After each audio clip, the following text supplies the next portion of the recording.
Najveći srpski humanitarac, Obilić iz Kalifornije, kako ga zovu, u Beograd je ovoga jula došao u posebnoj misiji. Ideja mu je da pokrene inicijativu da se Slađana Kobas, 13 beba iz Banja Luke koja je uspela da 13 godina poživi, pošto je Zapad osudio na smrt te 1992. godine, ne dozvolivši transport kiseonika za ugroženu decu u inkubatorima Banja Lučkog porodilišta, proglasi za simbol stradanja dece u ratovima 90-ih kod nas.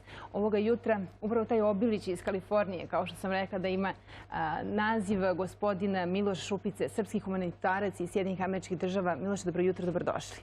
Ovoga jutra ste ovdje sa gospodinom Tika Jankovićem i Predrag Karasovićem, također humanitarci iz organizacije Spasimo srpsku decu. Dobro jutro i dobrodošli. Dobro jutro, hvala, bolje vas našli. Hvala. Miloše, evo, ne znam ni odakle bih počela. Prvo, da izrazimo svu zahvalnost za sve ono što ste radili godinama unazad i ono što dan danas radite, za što se zalažete i za što se borite. Hajde da negde uputimo i naše gledalce, da kažemo ukratko, da prođemo tu istoriju i da vidimo šta ste vi radili posljednjih 30 godina i kako je došlo do toga da vi budete taj humanitarac koji je pomogao Srbiji, koji je pomogao Srbima da se leče u Americi u trenucima kada je to nije bilo moguće. Vi ste jedini koji ste razgovarali sa predsjednikom Bele kuće, to je sa gospodinom Clintonom, a ako imamo tačne informacije i sve ono što je pisalo. Dakle, ta hrabrost, šta je to? Kakav je to nagon čoveka da zapravo za drugoga bude takav? Pa evo, razumljivo je, s obzirom da sam rođen u Krajini i moja familija je doživjela veliku katastrofu u Drugom svjetskom ratu. I kad je počeo rat ovdje, normalno je, barem za mene bilo i mnoge druge, kao brat Tika i drugi, bilo je u dijaspori, ne možem da kažem mnogo, ali bilo je ljudi koji smo želi da pomognemo svojoj zemlji. Ranjene ljude, trebalo je ovdje pomoć u medicinskom potrošnom materijalu. Mnogi su bili lečeni ovdje, nisu mogli da zaleče rane u otadžbini, da li je to u Bosni i Hercegovini ili nema veze gde. Najbolja je šansa bila da se leče u Sjedinjenim Državama. Kako ste vi završili u Sjedinjenim Američkim Državama? Kada ste vi, da kažem, postali tamo državljan? Kada ste vi otišli tamo? Ja sam otišao u Sjedinjene Države, sam došao tačno 1. maja 1957. godine, a iz Jugoslavije sam u to doba morao da prebegnem preko granice Slovenija i na Klagenfurt i bio sam u Austriji i Nemačkoj 2 godine. U to doba emigracija da odete recimo u Sjedinjene Države čekalo se 10 godina. Kanada 5, Australija mjesec dana. I onda su nudili emigrantima, nama, koji smo izbjegli iz Jugoslavije, i zemlju i sve, da idemo tamo negdje kangaru da teramo. Samo da se Bogu iza leđa. Ja kažem, nema šanse ako može da emigriram za Sjedinjene Države. Tamo sam imao i ujaka koji je živio tamo još iz Austro-Ugarske je još došao. I onda sam želio naravno da emigriram. Ali evo, Miloše, svakako ode i ko ostavi neku prošlost iza sebe, vrlo teško se vraća u realnost, u surovu realnost tamo onoga odakle je otišao i pobegao. Kako se javlja ta vaša potreba da, bez obzira što tamo stvarate neki svoj novi život i da ste uspjeli da odete u Sjedinjene Američke Države, da u svakom trenutku budete tu zapravo za one kojima je pomoć najpotrebnija? Pa ovako, prvo sam Srbin. Ljudi neki put kažu Amerikanac je ovo, jako sam to proveo mnogo duže vremena u Sjedinjenim Državama. Tako je. Ali ja sam Srbin, moja majka, moj otac, moj narod. I naravno, ja sam vidio potrebu da pomažem svom narodu. A ako ja vidim sestru Srpkinju kao ti treba pomoći, ja ću njoj prvo pomoći, neću nekome drugom, jel tako? Koji su prvi koraci bili? Vi ste, evo, taj razgovor koji sam pomenula, kaže gospodine Clintone, ako vi ne omogućite i srpskim ranjenicima da se leče u američkim bolnicama, ja ću se zakucati za krst ispred vaše Bele kuće. Ne biste valjda to uradili? O da bih sigurno. Ovako je glasio taj dijalog vas i američkog predsjednika Billa Clintona koji je vođen jula 1994. godine u vojnoj bazi u Sakramentu, u Kaliforniji, pred hiljadama Amerikanaca i kamerama TV ekipa koje su pokrivale događaj. Pa evo kako, ja sam primetio 1994. čim je rat, počeli su ljudi da ginu, bilo je ranjenih i primetio sam dolaze u Kaliforniju i druge države. Ali sam odmah vidio da nema među njima Srba. Sve su bili muslimani, Hrvati, bilo je neki Srba, mešani brakovi, razumete. Koji se tu slučajno negdje zavisli, nenamenski. I ja sam odmah se informisao, išao sam jednom u Staklanu gdje sam živio, na aerodrom i vidim ja se pravim onako hrvatski, da accent ima, džeske odakle ste, znate. I odmah on meni kaže, ko je vas dao? IOM, International Organization for Migrants. Ja sam se odmah informisao i našao sam žensku koja je radila na tome. I odmah sam probao da dovedem ranjenike. I ona je obećala. U međuvremenu ja sam organizovao mnoge doktore i bolnice zato što sam imao radnju automobila, opravka i delovi i tako dalje. Poznavao sam i odmah sam preko njih uspeo da organizujem. I kad je došlo na kraju sve, da dovedem jednu grupu, prvo je bilo 8, pa onda trebalo je drugi 8 i tako da se produži to. Odjednom je žena zvala i kaže, Srbi ne mogu. Zašto ne mogu? I tu dobijate prvi put informaciju da nije slučajno da Srba nema tu, nego da iz nekog razloga je zabranjeno. Da, prvo su mi kazali, kaže, nema Srba. Ja sam kazao, pa Nidija, šta želiš, ona je Argentinka? Šta želiš da kažeš? Da kad je raketa išla, ide prema Srbima, a neću ja Srbima, idem ja da ubijem muslimana ili Hrvata. Pa ovo, i tako sam ja odmah nju rekao, ja znam da ima. Ja sam imao kontakt ovdje u Beogradu, srpski dobrovoljci. Znam da ima i mnogo. I tako da je došlo do toga, kaže ne može. Zašto ne može? Srbi su naši neprijatelji. Naravno, ratovali smo onda sa Amerikom. Ja sam uvijek kazao, kakvi neprijatelji? Mi smo bili istorijski prijatelji. A što je Amerika prešla na nacističku ili fašističku stranu ili druge neke, to je druga stvar. Ali mi Srbi nisu nikad mrzli Amerikance i čak ni druge nacije. Evo, mi smo toliko nastradali od hrvatskih ustaša, pa ni dan danas Srbije ne mrze. Ma kaže, pušti ga, on je... I dobrodošli su uvek ovdje, iako je situacija malo drugačija s druge strane. Ali vi ste zaista pozvali telefonom predsjednika i rekli da je zaista trenutak i da mora se omogući da se srpski ranjenici leče američkim. Nije. To je bilo, moja žena mi je dala informaciju jednog dana, kaže, danas dolazi predsjednik Clinton u Sacramento na vojnu bazu. Kaže, i se žali njemu, pošto već je bilo odbijeno. I pokušavali na razna mesta i sve i na kraju je moralo doći do centra. Moralo doći. Idem tamo, rekao, kako? Ona meni kaže, pošto ima veze i on nosi pantalone, i mačka može da pogleda kralja u oči. Rekao, ja neću kralju, ja bi možda kraljicu, ali ne kralja. I onda sam išao tamo, gurva, to je 20.000 ljudi.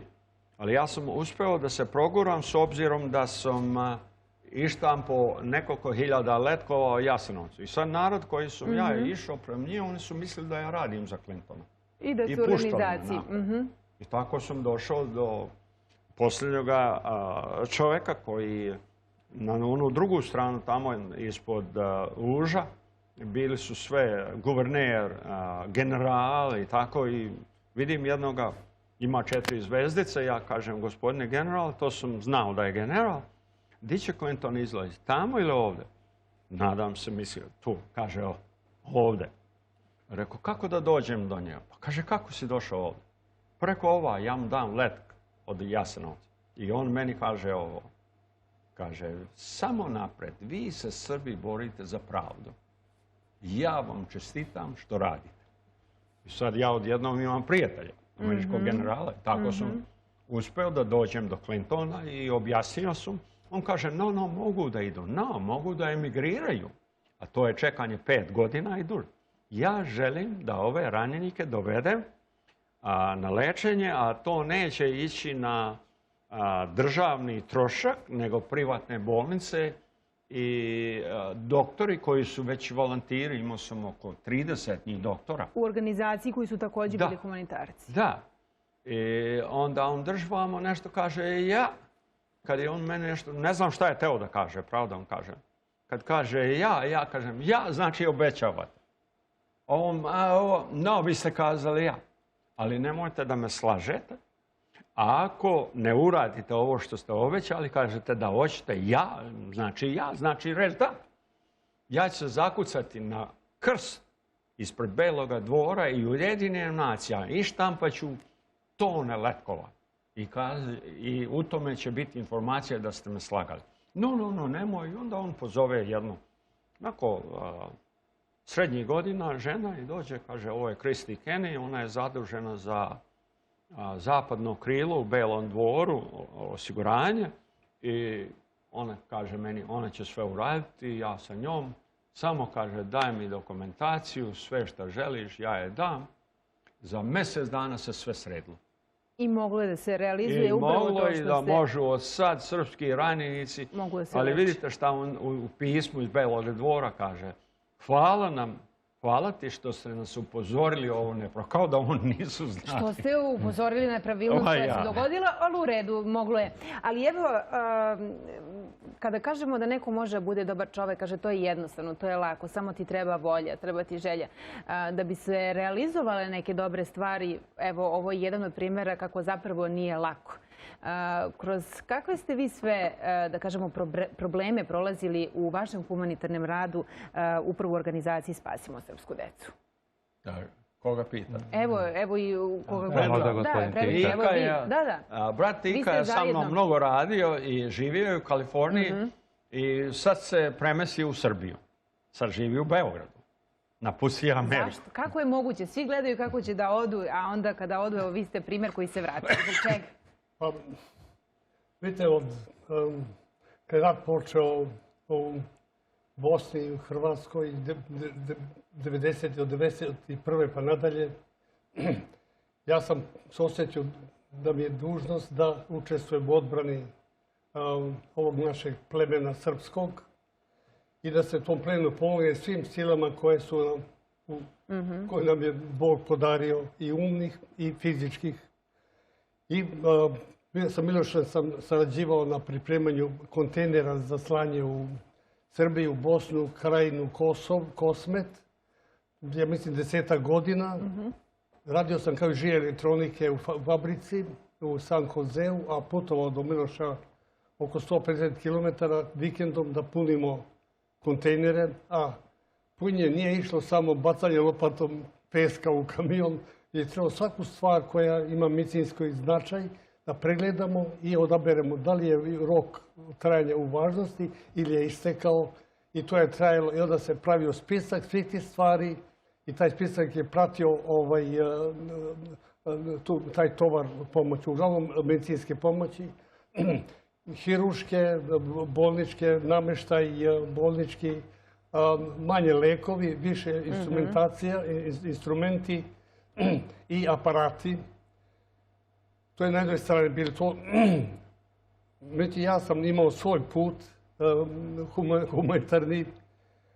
Imao sam 2 polja za puno dejstvo, politički i humanitarni. U humanitarnom sam angažovao sebe da nosim pomoć u Srbiju, Bosnu, kasnije na Kosmet. I marta 1993. sam uplatio pomoć za 3 deteta iz siročeta ratnih iz Trebinja po $50 preko doktora Reigera u Amsterdamu. Kad je taj fond počeo da malaksava, onda sam se prebacio na fond Veljka Miljuša iz Čikaga, koji je imao vrlo opsežan i skoro kompletan popis ratnih siročadi iz Krajine i Bosne. I tu sam počeo da uplaćujem za prvo nekoliko dece i godinama sam došao do 85 i to je bio maksimum. 85 dece? Molim? 85 dece. Da, ratne siročadi preko Veljka Miljuša. a onda je taj broj počeo da opada, jer se deca neka raselila, odselila, neka kasnije poudavala, poženila. Tako da, evo imam podatak da sam 2006. godine imao 30 dece na toj listi.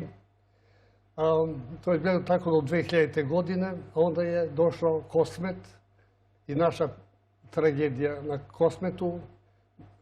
Došli su onda i siročići i izbeglice. Cijelo vrijeme dok sam pomagao decu, ja sam putovao 2 puta godišnje u Beograd, a iz Beograda u Bosnu ili Krajinu i nosio sam pomoć u vreme sankcija preko Budimpešte, gdje sam se rvao sa mađarskim carinicima. Kakva je situacija tada bila? Mi znamo evo i danas kada su čak i humanitarne akcije i za Novu godinu za paketiće, da se ne dozvoljava, da je jako teško preneti preko granice. Da li ste se vi susretali sa problemima te vrste? Jeste kako preko Mađarske. Na aerodromu sam upoznao jednog nosača. Ja sam uspevao da prenesem i po 4 paketa, neke sam plaćao, neki su mi prihvatili humani agenti na aerodromu, službenici.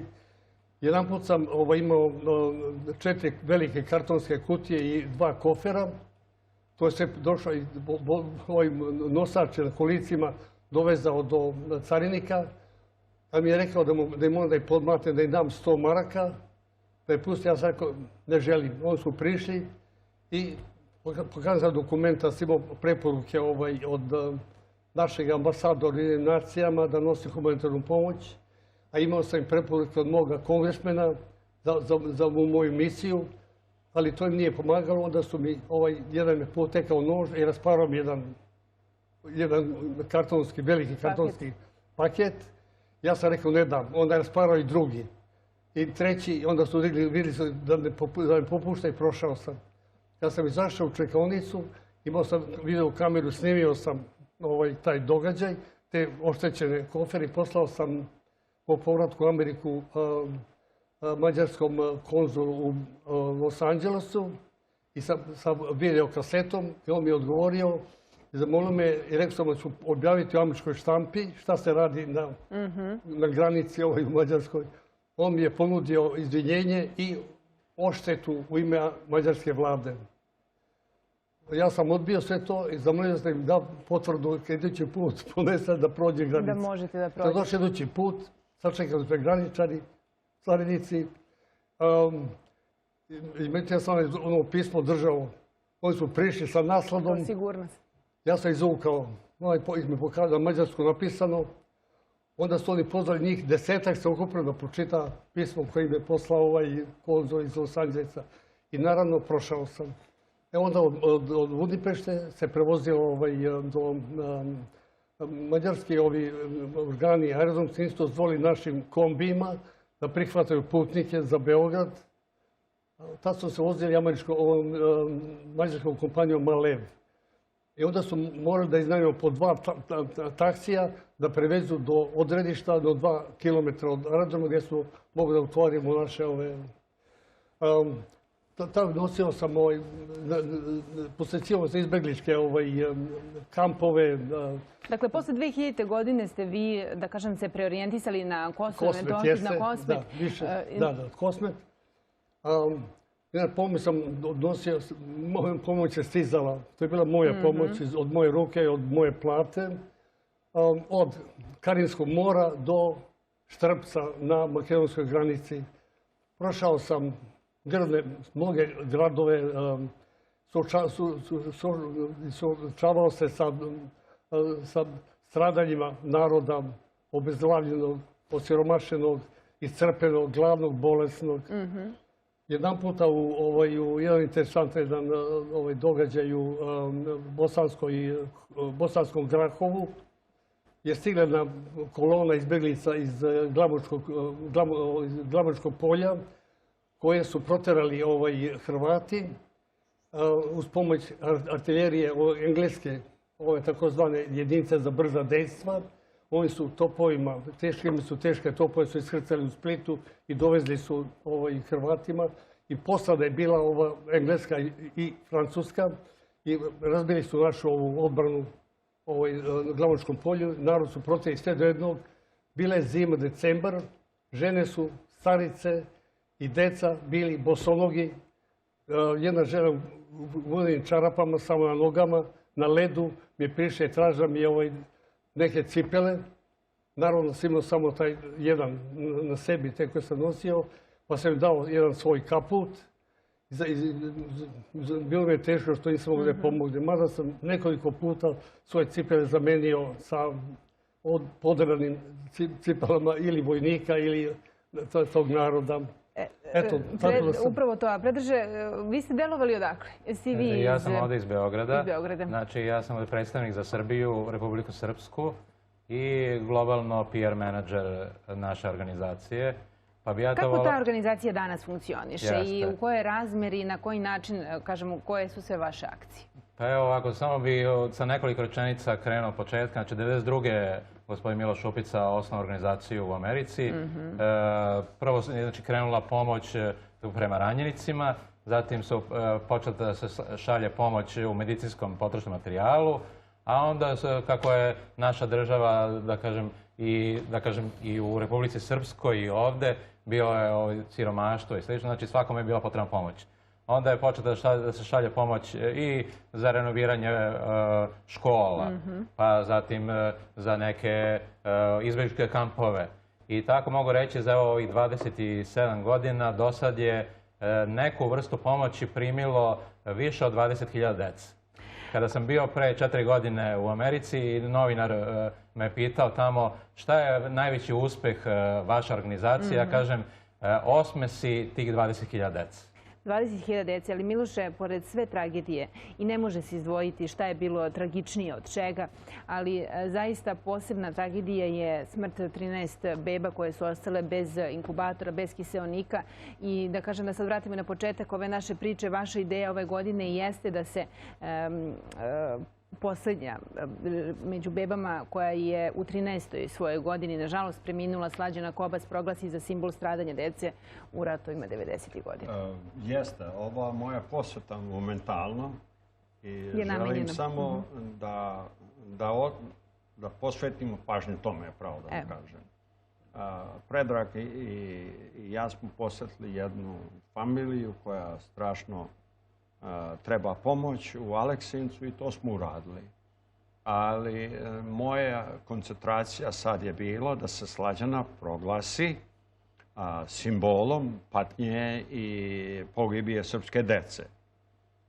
Probao sam i ja već na tome dosta dugo radim. Nisam uspeo, a poslao sam e-mailove sveštenicima, jedno 20 crkva i 3 naša vladike, istok, srednja, Chicago i na zapadu. Nisam imao. Onda sam stupio u kontakt sa gospodinom koji je radio u Dumi 4 godine u Rusiji. Ruska Duma. A njegov rođak se preziva isto Šupca.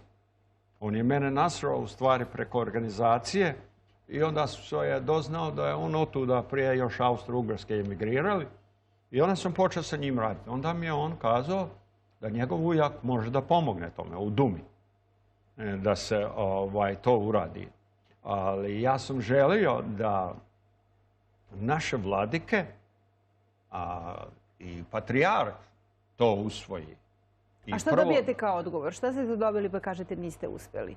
Pa nisu odgovarali. Jednostavno pošaljem vladiki e-mail, želim to i pošaljem informaciju šta se desilo Slađani. Ona je strašno ispašla 13 godina, niko je nije pomogao. Samo jedan čovjek uz mene je pomagao, to je Obrat Kesić. Dao je neke pare i pomagao, išao tamo. Da bi moglo se finansira njeno lečenje u Americi, tako? Da. Ali mnogo pričaju šta su Srbi uradili u Srebrenici ovama, a niko ne priča. Ovo je bio jedan veliki, kako bi kazao, zlo napravljeno strane NATO. Da su pobili, da su u stvari ugasili živote tih beba. Evo da podsjetimo samo da je Slađana umrla u Prijedoru 2005. godine od posljedica nedostatka kiseonika dok je bila novorođenča, obolela je od raka kolena i lečila se u Americi. A nije 2000. 9. februara 2006. je ona 2006. je preminula. Preminula, ja, u 13. godini. Nepuno i 14. tako je, da. 13. godini. je... Tako smatram ovo. Ako Srbi uspeju to da proglase nju mučenicom, simbolom stradanja, to će biti jedna crna tačka za NATO, pre svega. Oni znaju da su to uradili. Namerno su uradili to zato što je srpske bolnice u Banja Luci i tamo kazali su, oni će da preminu. I oni nisu dozvolili kiseonik da se dopremi. Dakle, hoćete kažete da su posljedice bile očekivane? Pa, znali su, tačno, nije očekivano, znali su. Zato je postalo posle probijanje koridora prema Banja Luci, gdje su naši uspjeli da probiju koridor prema Banja Luci za nedelju nešto dana, ali su izgubili tu oko 300 vojnika i 1000 nešto ranjenih. Ali su muslimani i Hrvati izgubili 1000 vojnika i 6000 ranjenih. Srbi su njima pokazali šta znači srpski vojnik i ovaj put, kao i pre u ratovima. Razumete? Zato, ali dok su oni došli do Banja Luke, 12 beba je preminulo, ostala je slađa. Ovo treba da se zabeleži. Ovo je srpska istorija. Nisu samo pričaju kako smo mi njih, a ne pričaju o ovakvim stvarima. Šta planirate da radite u narednom periodu i kao organizacija i da kažem, Miloše, vi sami ovako po pitanju upravo ove situacije? Pa evo, želim ovo da radit ću neumorno da se Slađana proglasi simbolom. I pisat ću patrijarhu, baš sam danas sa Predragom pričao i sa nekim drugim ljudima, jedno 4-5 generala su nam podržavaju ovdje, imali smo meeting zajedno i oni znaju, oni su učestvovali u koridoru probijanja. I smatraju da je to velika stvar za srpsku istoriju. Kad se zabeleže, oni su našu nevinu decu, koja nisu bila u ratu, tek rođena, i uspjeli su da unište tu decu i da ne odgovaraju. Kako? Postavljen je spomenik u Banja Luci. Spomenik je spomenik. Ali treba da se zabeleži u istoriji to. Kao što je Ana Franks. Odgovor na pitanje zašto i kako nikad nismo dobili. Da. Pa nismo zato što neće niko da radi. Naprimjer, ja sam poslao pismo preko jedne članice u Phoenix, Arizoni, predsjednici Republike Srpske, i ona se začudila, bila je u posjetu u Phoenixu, da to neko radi.